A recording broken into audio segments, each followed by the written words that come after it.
qui est niveau MVP.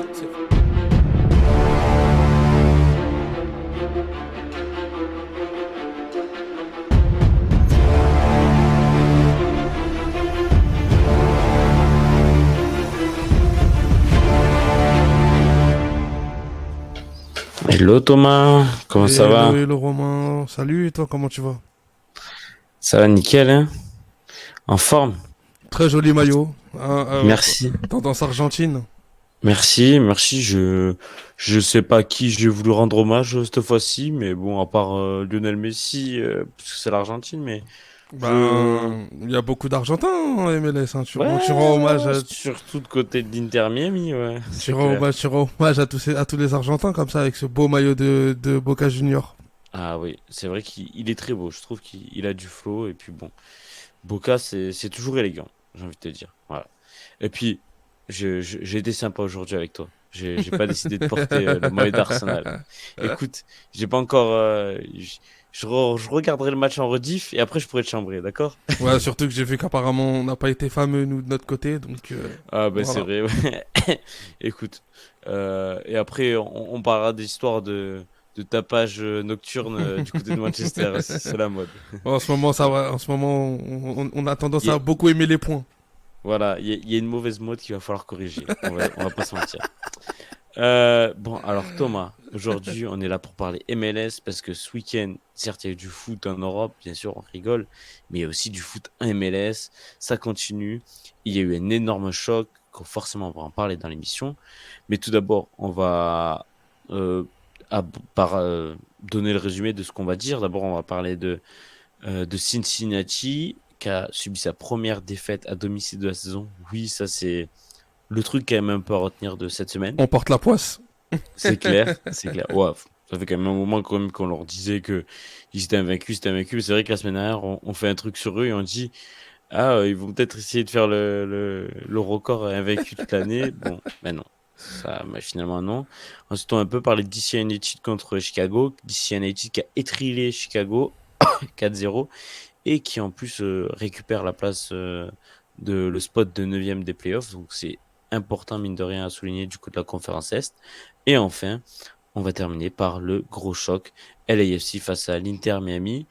Je pense qu'on a tout dit et j'espère qu'on est prêt. Mais d'abord, la première slide, c'est sur la fiche. Une fiche qu'on voulait parler, qu'on a vue aujourd'hui sur Twitter des The Athletics.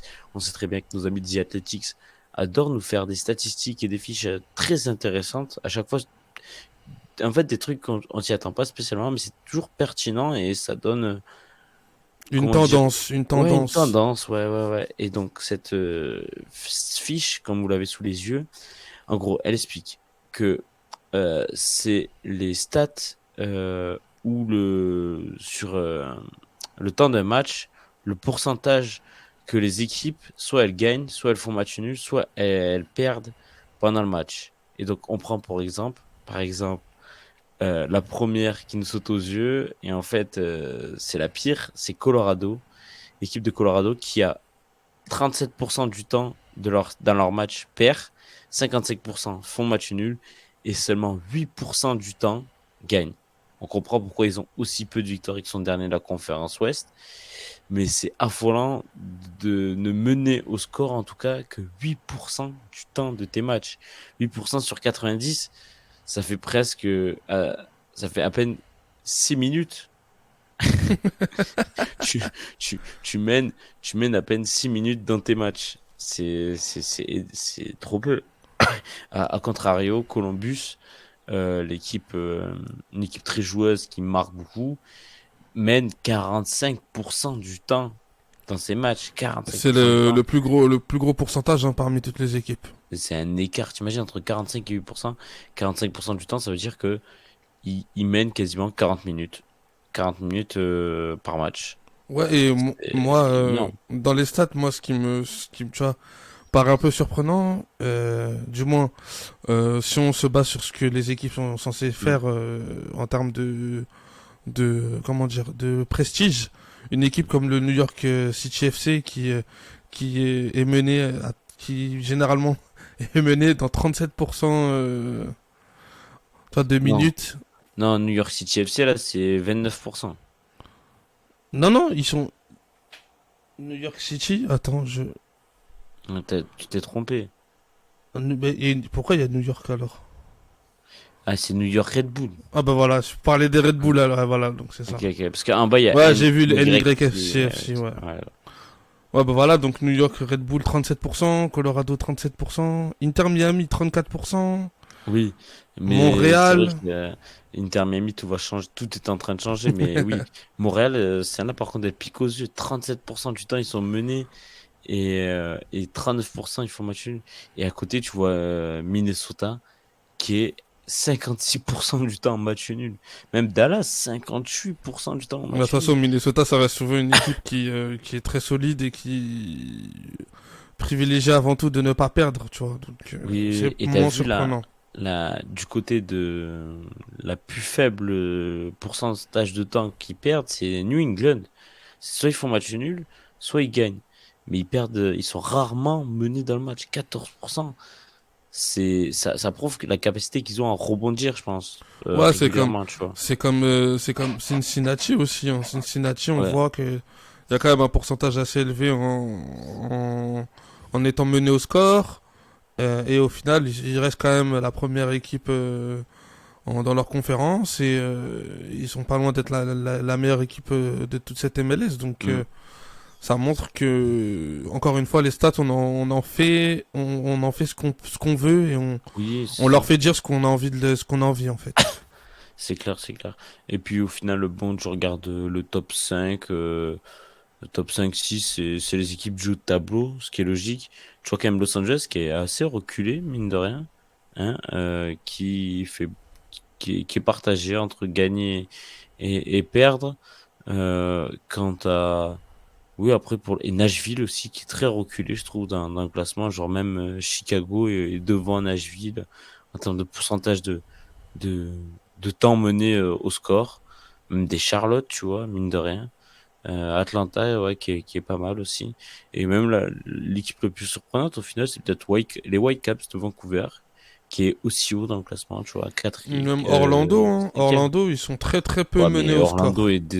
Orlando est désormais très bien classé, donc Ouais. je pense, ces derniers temps. Mais oui, oui, c'est vrai, t'as raison.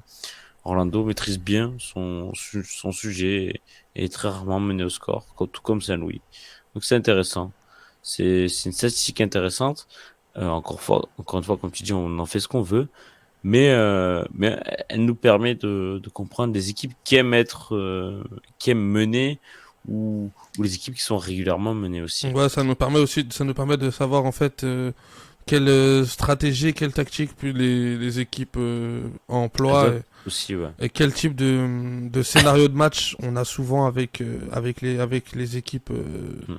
de cette MLS. Donc c'est pour ça on la trouve intéressante, on la trouve intéressant ce graphique, donc du coup on s'est dit qu'on allait le Le mettre partager en avec vous. Ouais. introduction, ouais. Ok, ben, on est carré. On va partir sur le premier match de la soirée qu'on voulait analyser vite fait.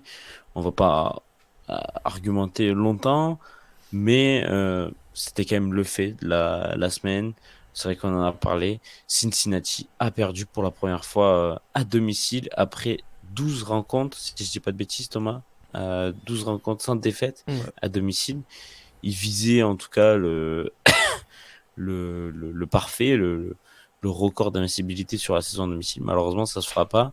Ils avaient fait un seul match nul et ils ont perdu 1-0 sur leur pelouse face à Orlando City, qui est quand même un énorme adversaire. Attention, pour eux, en ce moment, un Ouais, adversaire une des meilleures équipes en déplacement. C'est une équipe qui est très très bonne hors de c'est ses ça. bases. Donc, Puis une équipe très en forme, hein. En MLS, ils sont pas perdus depuis début juillet. Ça fait 2, 3, 4, 5 matchs. Ça fait 5 matchs sans défaite pour Orlando. ouais, donc au final, je pense que les dynamiques et d'un côté Cincinnati qui est déjà qualifié, peut-être un petit peu de décompression sans le vouloir, hein. Et quand tu tombes contre un adversaire comme Orlando qui est en pleine bourre, Mm. qui a réussi à tactiquement super bien gérer sa rencontre En marquant juste avant la c'est ça, mi-temps, ouais. en laissant très peu d'espace Mm.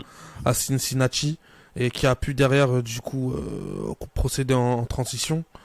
Je pense que surtout, ce qui a poussé ce changement tactiquement, c'est la blessure de Duncan Maguire qui s'est blessé en première mi-temps. Et donc du coup, on a fait rentrer un remplaçant qui a du coup beaucoup plus pris la profondeur. Et du coup, on a tenté de transpercer cette défense de Cincinnati avec des flèches lancées. Et puis un but de Facundo Torres qui lui est le leader de cette équipe, hein, sans nul doute, appelé par Marcelo Bielsa avec l'Uruguay pour cette trêve internationale. Donc non, non, Orlando qui reste fidèle à sa manière de jouer et à son efficacité en ce moment. C'est Ramiro Henrique, le remplaçant de Maguire, tu disais, qui est rentré à la 33e et qui fait partie de l'action décisive du but de Facundo Torres. Tu vois, c'est Enrique et Pereira qui sont à l'initiation et à la conclusion aussi du coup de cette action intéressante avec Mauricio Pereira. Donc une belle collection argentine et uruguayenne au final, qui a dit qu'il pouvait pas s'entendre. Euh, en plus avec un coach colombien, c'est intéressant. Ce que je voulais dire sur Orlando, oui, et Cincinnati, mine de rien, c'était Cincinnati, meilleure équipe à domicile de la saison. 14 matchs, désormais 13 victoires. Non, 12 victoires, pardon, et un nul. Et Orlando, c'est la meilleure équipe à l'extérieur de la saison aussi, du côté de la conférence Est. Donc, forcément, Orlando avait les capacités de gagner à l'extérieur et ils l'ont bien fait. Euh, on voit les statistiques, on voit que forcément Orlando a bien joué son plan de jeu, son schéma de jeu en en n'ayant pas spécialement la possession, en jouant en contre-attaque et en étant réaliste. Hein, clairement à l'extérieur, ils n'avaient pas besoin d'être plus dominateurs. Wow. Ils n'avaient pas besoin d'être plus dominateurs que ça et ils ont réussi. Ouais, ils ont réussi, mission accomplie, 3 points. Victoire de prestige, victoire qui limite pour être un exploit au vu de comment Mm. Cincinnati aborde sa saison Et à domicile, mais victoire, comme je t'ai dit, victoire tactique, victoire tactique. Ils ont réussi à frustrer Cincinnati qui n'a pas réussi à trouver les solutions. Eux qui d'habitude s'en sortent toujours, ben aujourd'hui ils ont pas réussi à s'en mais sortir. parce j'ai vu la fin du match, ils ont poussé, et en plus ils ont pris un rouge stupide un peu Orlando, ils sont énervés, mais ils ont réussi, ils ont eu chaud, mais ils ont réussi. Et puis Luciano Acosta malheureusement a pas réussi à créer la petite différence qu'il fallait. Pourtant il aura tenté, notamment en début de deuxième mi-temps, mais ça n'a pas réussi. On part sur le prochain match, Thomas? Ouais, allez, c'est parti. Let's go. Allez, on part donc sur le DC United face à Chicago et la déroute totale de Chicago du côté de DC United. Ça a été une vraie masterclass de la part des hommes de Wayne Rooney. On s'attendait pas, surtout que ils étaient sur 3 défaites consécutives en championnat MLS. Et puis là, boum, ils se réveillent. Et de quelle manière en fait? Il De se quelle manière? réveille, ouais, il se réveille avec la manière et il se réveille surtout avec grâce au talent de Benteke Christian aussi. Benteke qui enfin sur cette rencontre-là au moins a été capable d'être buteur, de se muer en leader, de montrer la voie à ses coéquipiers, Mm. de aussi être le lion aussi de son équipe parce que sur les actions, sur les buts, il a des très belles prises de balles où il réussit à un dos au but, il prend la balle, il enchaîne deux trois petits jongles avant de se retourner et envoyer en profondeur Ouais, 10 il pieds trop. s'amuse. Ouais, donc là C'est clair. ça a été un Benteke inspiré, forcément un Benteke inspiré, un joueur de ce talent-là, forcément il fait la différence. Mais Mais Wayne Rooney, j'ai pas compris ce qui s'est passé. Ouais, non, vas-y, je ouais, te laisse parler sur ouais, Wayne Rooney. ouais, je voulais juste dire que du coup Wayne Rooney peut-être il a trouvé la bonne combinaison là, j'ai l'impression parce que avec un point d'appui, un point d'ancrage comme Benteke, mettre le petit Di Pietro Mm. un peu pile électrique, un peu virevoltant, tu vois, un peu qui prend les espaces autour de Benteke, ça a l'air de bien fonctionner. Donc, en tout cas, l'association des deux, elle a fait extrêmement mal à Chicago et c'est très bien pour DC United. Ouais, Di Pietro, mine de rien, il revient sur les 3 derniers matchs parce qu'avant il était blessé. Et donc là, il a du temps de jeu et il marque. Sur les 2 derniers matchs, il a marqué. C'est intéressant. Et moi, ce que j'ai trouvé, c'était la passivité défensive de Chicago. J'ai l'impression que je voyais des U15 jouer face à des grands. C'est dommage. J'ai pas compris, même, enfin, il n'y a pas de marquage sur le troisième, sur le quatrième, ils sont absents. Terran, c'est Le un but sketch contre non son plus. camp, ouais, son but contre son camp, il est un peu. Ouais, ouais, c'est un sketch. Non, mais je comprends pas qu'est-ce qui se passe depuis la fin de la League Cup, là, depuis la reprise. Ils étaient avant, t'imagines, ils étaient sur 5 victoires en 6 matchs avant la League Cup. Et depuis la League Cup où ils ont fait sortir, je crois qu'ils ont passé les poules, mais après ils se sont fait sortir. Bah, depuis, c'est 4 matchs, 4 défaites en MLS. Et en plus des 3-1, des 3-0, des 4-0. Bah, ça fait mal, tu vois. Bah Ça ouais, fait mal. Et alors qu'ils avaient accroché une place sur les playoffs. Et là, ils se font doubler par leur concurrent direct. comme on Au a dit, final. comme on avait dit, comme on a dit sur les émissions précédentes, là on arrive au sprint final. On arrive au dernier gros virage de la saison. Et forcément, cette League Cup et cette trêve en MLS a pu potentiellement faire changer les dynamiques. Hmm. Faire changer les En bien ou en dynamiques. mal. Voilà. Et du coup, pour Chicago, on se retrouve dans une dynamique, une spirale négative. Et peut-être que là, DC United, avec ce gros résultat, et cette grosse correction infligée à Chicago, eux, de leur côté, vont peut-être pouvoir enfin lancer leur sprint final pour les playoffs, sachant que là, ils ont récupéré la dernière place, tu vois, qualificative pour les barrages, si je dis Ouais. pas de bêtises, ils sont 9e, d'après moi, si je dis pas. Ils sont 9e Voilà. d'ici United. Donc, Et voilà, ils sont à un seul point, je crois, 1 ou 2 points de Chicago. Un point de Chicago. Et ils sont à 2 points derrière Montréal. Du coup, Montréal qui profite un peu de cette guéguerre pour être devant. Et pareil, c'est pas encore fini pour Montréal, hein. C'est pas encore assuré. Montréal peut sauter. Et c'est Chicago et DC United qui peuvent aller en barrage. Pour le reste, ça sera un peu plus compliqué derrière, visiblement. Mais voilà. En tout cas, je pense que si s'ils ne vont pas en barrage au minimum, pardon, s'ils vont pas minimum en barrage ou en playoff, Chicago, ils pourront s'en vouloir de cette période de 4 matchs, 4 défaites au retour de League Cup. Et de cette naïveté. Naïveté surtout défensive, c'est le terme, tu vois. Et même offensivement, ils n'ont pas créé grand-chose. Mais c'est une équipe jeune, donc ils vont en c'est une parler. équipe jeune, c'est une équipe en reconstruction perpétuelle, hein, où tes bons joueurs, généralement, ils partent très rapidement.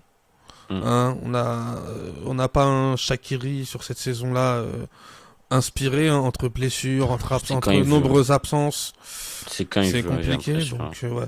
Mais moi, pour moi, je voulais vraiment parler de DC United parce qu'on en a pas trop parlé cette saison. On en a Hmm. parlé, je crois, sur une émission, si je dis pas de bêtises.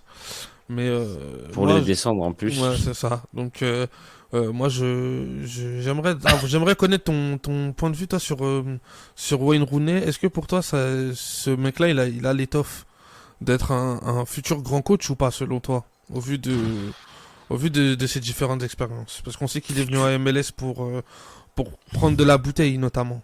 Hmm. Oui, parce il a fait. En fait, en soi, il Derby. a commencé par Derby County, club où il jouait déjà de base. Ensuite, il est parti à Washington Club où il a joué. Donc, bon, on va dire qu'il va dans des terrains qu'il connaît. Après, je sais pas. C'est vrai qu'on avait déjà fait un bilan de Washington. C'est pas sensationnel son bilan, on va pas se mentir. Euh, c'est vrai que c'est une équipe en reconstruction. Il a quand même des quelques bons joueurs à Mateusz Klich. disposition. Bah oui, Mateusz Matheus Klich. Klich, Benteke, Christian Benteke, qui connaît bien forcément de la première ligue. Mais après, bon, on va pas se mentir qu'il a pas l'équipe de l'année non plus. Euh, mais il a pas j'ai pas l'impression qu'il y ait vraiment une patte Wayne Rooney non plus. Il a pas une idéologie, je vois pas une idéologie Wayne Rooney. Et de toute façon, les matchs de son équipe ne sont pas sensationnels, tu vois. Ils peuvent se faire exploser comme faire des cartons. Donc attendons de voir plutôt. peut-être l'année prochaine, parce que là, clairement, même s'ils vont en playoff, ils vont pas faire long feu. Euh, DC United, c'est encore en construction. De toute façon, c'est une équipe. Moi, on les avait mis fin de tableau plutôt, ou mi-tableau. Voilà. Écoute, s'ils vont en playoff, c'est déjà très bien pour eux. Et en tout cas, pour moi, je pense que s'ils vont en playoff, le contrat est rempli pour Wayne Rooney cette année. Je sais pas toi, mais pour moi, je trouve. Ouais, ouais, je suis d'accord, je suis d'accord. Je voulais juste savoir, parce que du coup, tu vois, vu qu'on en a pas Vu que trop tu sois pas le parlé. seul à taper dessus, c'est ça que tu veux dire? Ouais, voilà, c'est ça, c'est ça. Parce que Non, non, mais je suis moi, d'accord. j'avais eu un avis tranché Hein, un avis tranché au début, tu vois, au début de la oui. saison. Donc, tu vois, Non, j'aurais non, mais bien aimé avoir ton point de vue dessus. je suis d'accord. Mais après, attention, parce que on sait qu'il y a l'Inter Miami qui arrive derrière. T'as encore, tu peux avoir pourquoi pas Charlotte et New York City. Ça peut se taper, hein. Et tu vois, DC United, la place est pas encore 100% assurée. Voilà. Euh, Dernier match. C'est vrai Allez, qu'on voit. Attends, j'ai pas vu les stats. On voit les stats. Finalement, en termes de stats, c'était serré. Mais juste que Chicago était trop naïf et que Washington était beaucoup plus efficace. Et s'est créé des occasions beaucoup plus franches. ouais, c'est ça. Beaucoup de naïveté, hein. Je pense que c'est ce qui reviendra dans le bilan de la saison de Chicago si ça se poursuit comme ça. C'est vraiment le côté naïf et le côté que ils ont tendance à se saboter un peu tout seuls. Hmm. Ok, on est d'accord sur ça. Dernier match du coup de la journée, c'est ça? Hein, on va parler Exactement. forcément du choc qu'on attendait tous. J'espère que vous êtes tous levés à 4 heures du mat cette nuit pour voir le match parce que il était assez oufissime. En plus, regarde, c'est pas beau ça? Ils étaient aux couleurs du festival rose, du Rose Festival de Toulouse. C'était aux couleurs toulousaines, l'Inter Miami ce soir. Enfin, ce matin plutôt, ou cette nuit, bon, bref. Et oui, comme vous le voyez, on l'avait annoncé, c'était le choc, le Los Angeles FC, champion en titre, face à l'Inter Miami, l'équipe en forme du moment, qui cartonne tout, s'est affrontée à Los Angeles, avec une pléiade de stars en plus. Il y avait le Prince Harry, t'imagines le Prince Harry Supporter du LAFC, hein, il était un peu plus à fond et dès que il avait le le seum. LAFC, Il avait ouais. le seum. Il y avait beaucoup de monde. J'ai vu d'autres personnes. Selena J'ai- Gomez, Ouais, voilà ça. J'ai plus Ice en tête, mais bon, il y avait du people, ce qui est un peu normal. Et parce que c'est ça te les plaît. États-Unis, c'est le, voilà, c'est. Et puis c'est Los Angeles, voilà, donc forcément. Et puis c'était le match à pas louper, désolé. Wow, le coup de mou, laisse tomber. Et en tout cas, ils nous ont pas déçus, hein. On peut dire ça, ça on en peut en être sûr. Ils nous ont pas déçus. Euh, mais c'est un match atypique, un peu, hein. On va voir les stats. Los Angeles finalement a dominé la rencontre en termes de tir, en termes de tir cadré, de XG. Bon, après, Inter Miami a la possession, mais bon, je pense que ça, c'est un peu la patte Tata Martino. Je pense qu'à tous les matchs, ils auront la possession et ils vont clairement pas jouer en contre. Le LAFC s'est montré très répondant, euh, très en forme, en fait. Un Ouais. vrai visage du LAFC. Et en fait, le score est un peu menteur, on va pas se mentir, parce que comme tu l'as très bien noté, d'ailleurs, une victoire en trompe-l'œil, je pense que c'est le mot. Parce que quand tu vois le match, en fait, t'as trois occasions non, quatre occasions pour. En un quart d'heure, dans le premier quart d'heure, t'as trois ou quatre occasions franches déjà pour le Non, non, mais LAFC. je disais, t'as quatre occasions pour Ah, l'Inter Miami, t'as trois buts. Voilà. ouais, non, c'est 100% de réussite, 100% Puis d'efficacité, mais en tout cas, t'as des joueurs de classe mondiale. Enfin, voilà, voilà. c'est ça. Mais c'est positif. Oui. Malgré la défaite pour le LAFC, ça reste positif parce que dans l'expression collective, dans l'intensité mise et dans le jeu, franchement, ils ont été d'un très gros niveau et ils ont vraiment mis en difficulté l'Inter Miami. Sur la première mi-temps, sur les 30 premières minutes, le LAFC, ils ont une volonté d'aller chercher haut l'adversaire.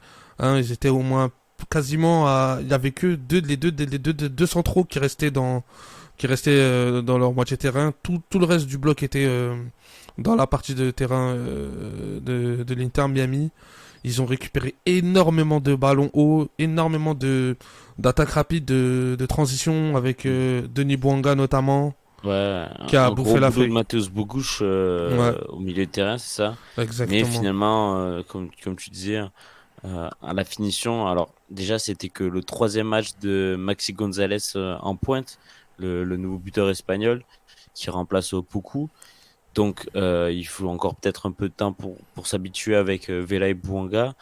L'ancien buteur de Clermont, hein, Gonzalez qui est même passé par Villarreal aussi.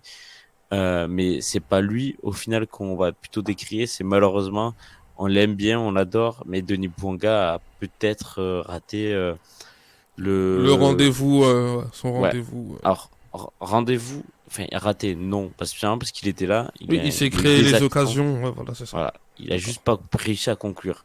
C'est ça. Mais en première mi-temps, en tout cas, il a deux gros face-à-face que s'il les met au fond, ça peut changer le match. Ouais, On est d'accord. ça peut clairement changer le match, ça peut changer la physionomie parce que avec cette volonté de rentrer fort dans la rencontre, ben si Il a eu tu le plus envie réussis, au final. c'est ça, si tu réussis à valider ce choix tactique en ouvrant le score très rapidement, derrière tu peux peut-être mettre la tête sous l'eau à l'Inter Miami et derrière c'est des vagues et des déferlantes comme ils ont l'habitude de faire en fait l'Inter Miami, Mm. le LAFC à domicile en MLS. C'est souvent le cas, donc malheureusement pour eux, ça n'a pas basculé du bon côté cette fois-ci. Ils ont été pris par le réalisme et le côté létal de cette équipe de l'Inter Miami, mais comme on le dit, ça reste positif pour le LAFC malgré tout, même si on sait que bon, il n'y a pas de défaite encourageante, ça, ça n'existe pas dans le Ouais, foot, merci à Big Bay. voilà, mais ça reste quand même quelque chose où il y a des points de satisfaction et des choses à retenir et des axes de travail intéressants pour le LAFC. Totalement, totalement. C'est ce qu'on dit, c'est que on, on a vu une équipe du LAFC qui essaye de se reprendre et qui continue de se créer des occasions. Donc c'est encourageant quand même pour eux c'est toujours bien d'avoir une multitude d'occasions. Maintenant, malheureusement, ça n'a pas marché parce qu'ils sont tombés sur un grand gardien et puis un manque de lucidité, peut-être leur attaquant. Attends, Denis Bouanga, mine de rien. C'est peut-être c'est son combienième de match là de la saison déjà, hein. On est un peu plus de la moitié de la saison. Le mec, j'ai l'impression qu'il a déjà joué 45 matchs, tu vois. Ah ouais, non, non, Donc c'est clair que ils enchaînent. voilà. Plus que Carlos Vela qui est pas du tout jeune. Voilà. Donc c'est vrai qu'on parle beaucoup de l'AFC parce que c'est cette équipe qui nous a marqué malgré leur défaite et que l'Inter Miami a su répondre avec altruisme, j'ai envie de te dire. Notamment, en plus, ils ont mine de rien ajouté de la jeunesse, encore une fois, avec Ouais, des recrues j'ai surtout. bien aimé le petit Farias, le petit Farias, Exactement, la recrue très intéressant. argentine de Colón, c'est ça, si je dis pas de Ouais, bêtises. il est très très intéressant. Ils ont aligné trois joueurs quand même qu'ils ont recrutés cet été. Donc Farias, là, le défenseur central, qui en plus lui met une petite passe décisive sur son but à Vies, hein, qui est une passe en profondeur assez. Il fallait la sentir en tout cas celle-là de Farias. Et puis le dernier c'est Gomez, Diego Gomez, le Paraguayen, qui est arrivé lui début du mois d'août, tu sais, qui est arrivé pendant la League Ouais, Cup, exact. donc qui a fait tous les matchs, mais là c'est son troisième match titulaire déjà en MLS et c'est intéressant. Lui aussi il vient de Libertad. Alors Libertad c'est où? C'est au Paraguay si je dis pas de bêtises. C'est ça, Libertad au Paraguay. Donc tu vois ils ont Diego Gomez, ils ont aligné Farias 21 ans et Avies Thomas Avies un autre Argentin 20 ans qui vient du Racing. Donc c'est beaucoup de jeunesse, hein. Ça fait plaisir d'avoir toujours ce mélange de jeunesse et d'expérience du côté de l'Inter Miami. Et au final, Farias enfin, il est titulaire, il marque, il a pas peur. Et derrière, son remplaçant, Campagna, lui aussi qui rentre, qui plante. D'ailleurs, en fait, c'est fou ce qui est fou avec l'Inter Miami. D'ailleurs, tu peux mettre la slide dessus. Ah voilà, ben, parfait. Elle y est déjà mise. Incroyable. Tu m'as lu. L'Inter Miami tourne à 2,7 buts en moyenne par match depuis l'arrivée de Lionel Messi. Et ça se ressent, parce que c'est simple. N'importe qui met à côté de Lionel Messi va marquer. Que ce soit Campagna qui s'est totalement relancé, même Joseph Martinez, il marque Ouais, régulièrement. il était sur le banc Oui, ça, il a contre pas la joué. pointe. mais il a joué 69 minutes le match d'avant. Il marque contre Cincinnati, contre Philadelphie, contre Charlotte, contre Orlando. Donc il a marqué en League Cup, ça, il s'est régalé. Campagna, il rejoue. Là, il avait pas joué, il avait pas beaucoup joué ces derniers temps, mais on rappelle qu'il avait mis un doublé contre Cincinnati. Euh, et ensuite, il avait marqué. Enfin, ouais, là, c'est ses premiers buts du coup depuis Cincinnati. Ouais, je vois ça. Et aussi, on n'oublie pas Robert Taylor aussi qui était sur le banc, hein. Il a mis Robert Taylor, Joseph Martinez et Leonardo Campagna sur le banc. Ça, on peut le souligner. Et malgré ça, il gagne 3-1. C'est la force de frappe C'est la de force de l'Inter frappe de Miami l'Inter Miami, c'est la et le patte de, collectif. c'est le collectif, la patte de Tata Martino également. Mhm. On sait que lui aussi, là, il a pas peur.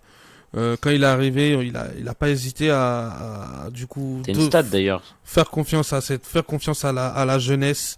Hein, il a pas hésité à donner de la confiance aux jeunes, à les intégrer à l'équipe, aux 11 titulaires. Et au final, c'est positif et au final, il en récolte les fruits aujourd'hui. Euh, et puis derrière, t'as Messi qui diffuse toute son aura à toute cette équipe. Son but avec Alba, je l'ai vu 150 fois Tu avec le vois, Barça ce but. c'est ça. C'est fou. Il diffuse toute son aura à toute cette équipe. C'est toute cette équipe. Du coup, elle est métamorphosée.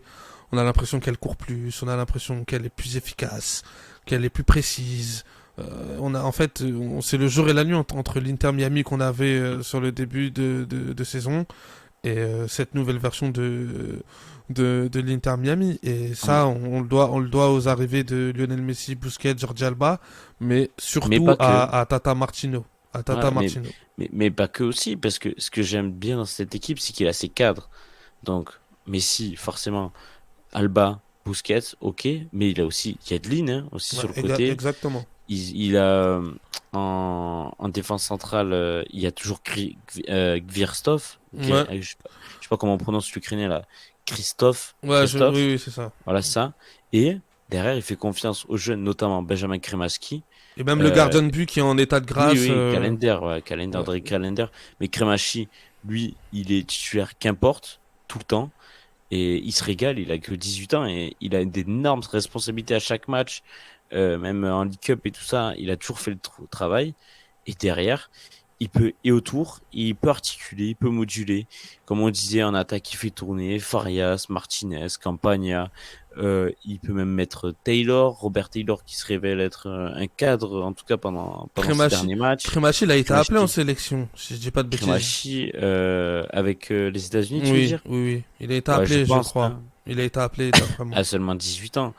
Et ce qui est bien, c'est que même il fait rentrer les petites recrues, les petits jeunes, les Gomez, les Avias, les Farias, et même sur le banc, t'as beaucoup de jeunes encore. Non, c'est c'est super intéressant d'avoir cette base de cadre et t'as l'impression que n'importe qui tu mets autour, tout le monde va marcher, Ouais, tout va fonctionner. comme je t'ai dit, en fait, l'Inter Miami, ils ont basculé de l'autre côté avec, comme je t'ai dit, l'aura, toute cette, on a l'impression qu'en fait cette bonne Cette humeur, hype, cette ouais. hype, cette joie de jouer avec Messi, du coup, ça a transformé toute l'équipe, tout l'effectif, tout le groupe Inter Miami et ça se répercute sur la pelouse. On a l'impression qu'ils savent que quoi qu'il arrive, à un moment, ils vont être capables de piquer. Ils vont être capables de piquer et de mettre les buts qui vont faire la différence. Après, il faudra faire attention parce que on a quand même vu que face à une grosse équipe comme le LAFC, le LAFC a quand même, je pense, beaucoup plus maîtrisé son sujet que l'Inter Mm. Miami. Et donc ça montre quand même que l'Inter Miami a encore du chemin à parcourir malgré la victoire 3-1. Ok, ok, Luis Enrique, c'est bien, t'as ce petit côté perfectionniste, mais t'as raison, t'as raison. Si l'Inter Miami veut se montrer digne d'être un champion, oui, je dis le mot fort parce que bon, en soi, à partir du moment où ils seront Dès que si, playoffables, s'ils sont playoff et qu'ils sont en playoff, ça change toute la donne, hein. C'est ah l'Inter ben Miami. pour moi, hein, ils font partie des grands favoris, ça c'est sûr et On est d'accord. certain. On est d'accord. Qu'importe, qu'importe. Et, euh, et à partir, s'ils veulent avoir ce truc de champion, il faut qu'ils dominent leur sujet de A à Z. Après, attention, on sait que sur le papier, si c'est pour le moment ils sont pas premiers de la conférence, même s'ils sont pas les plus réguliers cette saison, sur le papier, le Los Angeles FC a peut-être le meilleur effectif en tout cas derrière l'Inter Miami cette saison, tu vois. En termes Oui, en termes de de potentiel, en termes de qualité de joueur, en termes c'est ça. d'équilibre aussi. C'est clair et Mieux, net. mieux que Cincinnati, mieux que Saint-Louis, mieux que tout le monde. On est d'accord ça. Oui, On est on est d'accord dessus. d'accord, on est d'accord. Donc voilà, donc c'était pour moi peut-être la future finale. On aimerait bien. Ouais, on Ah, aimerait bien. Moi, je signe. Je je signe. signe Mais tout, d'ailleurs, je ça signe. serait encore à Los Angeles si c'est le cas. Parce que je pense pas que l'Inter Miami finira au-delà de la troisième place. Hein. Je, Non, non, je pense pas ils, non plus. ils sont combien juste de retard? Attends, je vérifie pour être Je sûr. crois qu'ils sont à 22 points, si je dis pas de bêtises. L'Inter Miami, ils ont De, du, 22. du top 3. Non, Non. ils ont 22 points au Là, ils ont total. 25 points actuellement. Ah, ils ont pris avec la victoire du coup. Ils ont plus 33 et ils ont 8 points de retard sur le Washington, donc le premier playoff là. Et sur le top 3 par exemple, 47 points. Bon, ils ont 22 points de retard. T'étais bon, 22 points de retard sur le podium. Je suis pas sûr que les 22 points de retard, ils arrivent à les rattraper en une dizaine de journées. Euh, D'autres choses à... Ah oui, si, t'as fait une slide, oui, clairement, sur Mathias Boukouche, on en a parlé, Ouais. euh, malgré sa Mon coup, défaite. pour moi, c'est Le coup de cœur du le match. coup de cœur du match. C'est le joueur. Et j'aurais même pu mettre aussi avec lui Kelly Acosta, hein, Hmm. qui était son pendant de l'autre côté dans le milieu de terrain. Franchement, j'ai adoré leur agressivité. J'ai trouvé ils ont, ils avaient bien préparé leur rencontre. Euh, ils savaient qu'il fallait harceler très rapidement le porteur de balle côté Miami pour empêcher du coup de Ouais. trouver du coup de trouver la connexion entre Busquets et Messi. Ils ont très bien réussi à couper cette ligne de passe pendant un bon 30 minutes, hein, 30 minutes. C'est dommage que malheureusement derrière leurs attaquants n'ont pas su mettre à profit leur travail et leur abattage sur cette Hmm. période-là. Mais franchement, je pense que le LAFC, ils ont de quoi construire des bases très solides. On sait que l'équipe elle a bougé, il y a eu des départs, que là, il faut que du coup on retrouve un nouveau 11. Un nouveau 11 avec peut-être des nouveaux rôles pour certains joueurs. Mais en tout cas, dans le cœur du jeu, le LAFC est très très bien loti. Et je pense Ça, c'est que sûr. ils vont faire énormément de mal au milieu de terrain adverse. Et ils vont pouvoir récupérer énormément de ballons hauts pour pouvoir lancer très rapidement leurs flèches, Denis Bouanga ou même pouvoir donner la balle à un Carlos Vela. Quand on regarde Bogus aujourd'hui, cette nuit, il a gagné 14 duels. Il a eu 14 duels. 14, il en a gagné 12, c'est ça, hein? Il en a gagné 10.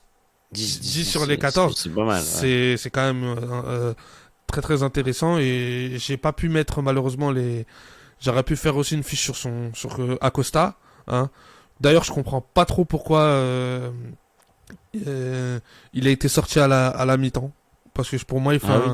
ouais, pour moi, il fait un très très bon. Il fait une très très très grosse première mi-temps avec Bogus. Mais en tout cas, moi, je voulais quand même placer un petit mot et dresser des éloges au milieu de terrain polonais. Et en tout cas, qui continue ainsi. Et je pense que le LAFC, dans les gros matchs, en tout cas, va pouvoir compter sur cet aspect-là du jeu. Celui qu'on a envie de voir aussi, c'est Stipe Buck un peu plus, tu vois. Ces Ouais. derniers temps, il joue, il est beaucoup remplaçant. On a envie un peu de le voir un peu plus à l'œuvre. Parce il est très jeune encore, il a que 20 ans, le Croate. Ouais. Pour conclure sur ce match, on va parler quand même du calendrier, parce qu'il y a du lourd pour les deux équipes sur les prochaines rencontres. C'est très simple. L'AFC, là, sur les 4 prochains matchs, alors, ils vont avoir un déplacement à Portland, qui est jamais facile, hein. Avec Evander, on a vu qu'il a mis un splendide but, si vous l'avez pas vu. Pour Allez le égaliser, voir. ouais. Parce que Portland, ils ont fait du sale. Il y a un but D'ailleurs, magnifique. d'ailleurs, encore Raúl Ruidiaz qui a encore marqué dans un derby de Cascadia. Lui, il aime ce match-là, par contre. Hein. Pour planter, C'est lui, vrai. il marque tout le temps. C'est vrai, c'est vrai. Et d'ailleurs, c'est bien le match où ils font de partout contre Seattle. C'est si je dis pas ça. de bêtises. Et Asprilla C'est qui marque lui. aussi.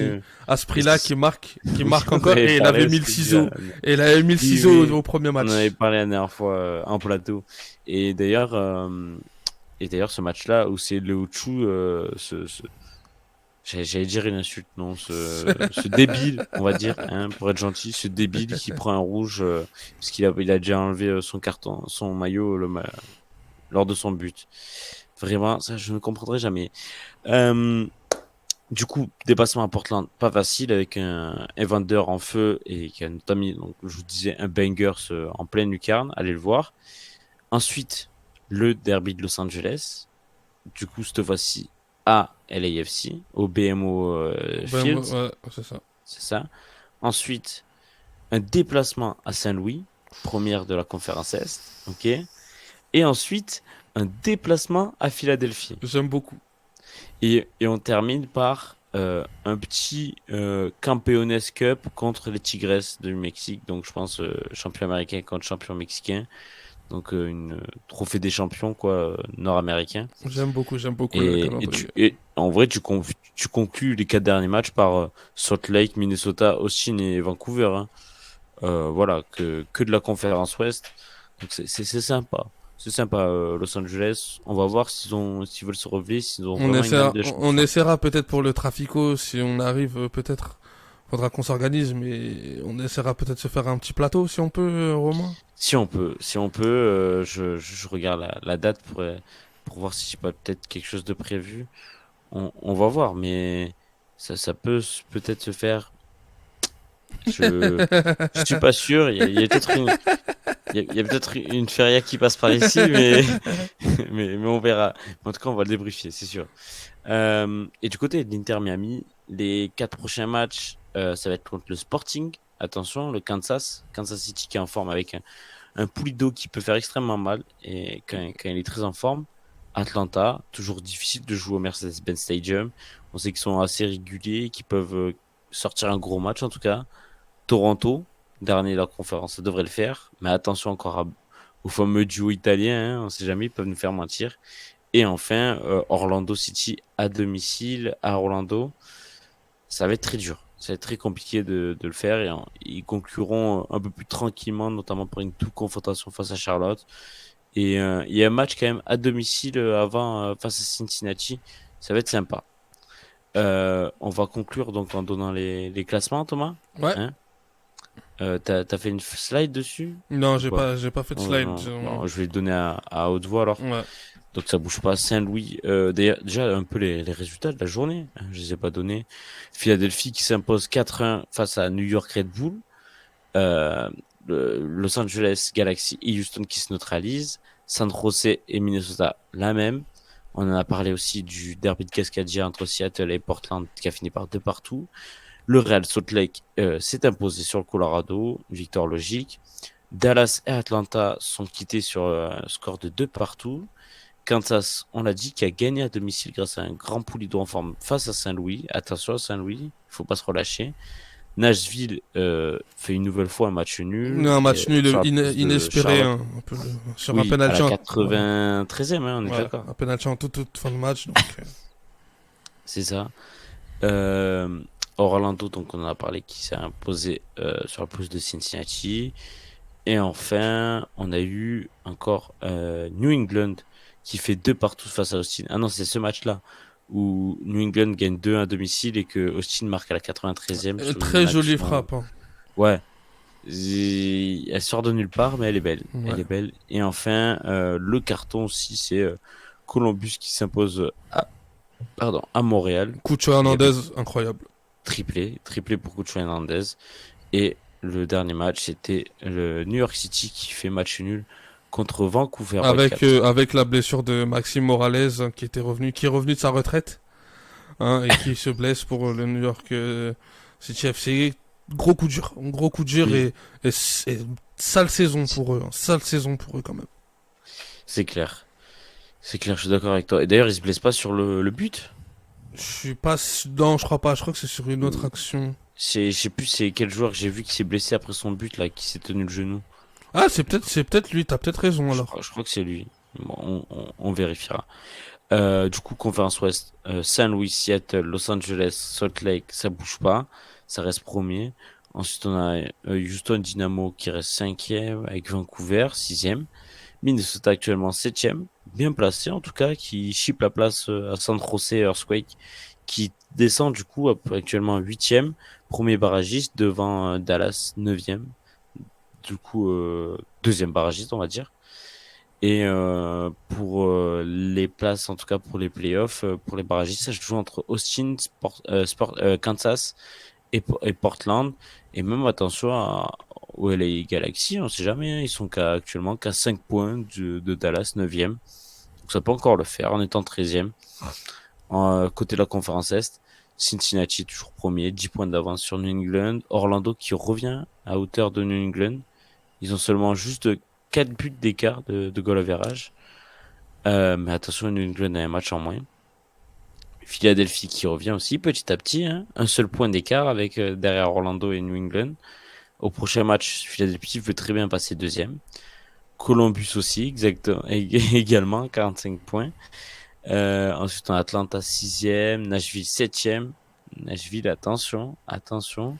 Heureusement qu'ils ont un peu d'avance, un matelas de 5 points sur Montréal et DC United, donc les deux premiers barragistes. On en a parlé. Chicago 10e, derrière Charlotte. Et ensuite, ça joue avec les deux New York et l'Inter Miami, Sale qui est saison pour New York. à... Ouais, Inter Miami qui est à 8 points. 8 points de DC United, premier barragiste. On sait très bien que 8 points, c'est largement prenable. Voilà pour nous, Thomas. Ah oui, si, on a oublié le petit enfant qu'on adore, hein, taper dessus, Toronto. Voilà, c'était gratuit.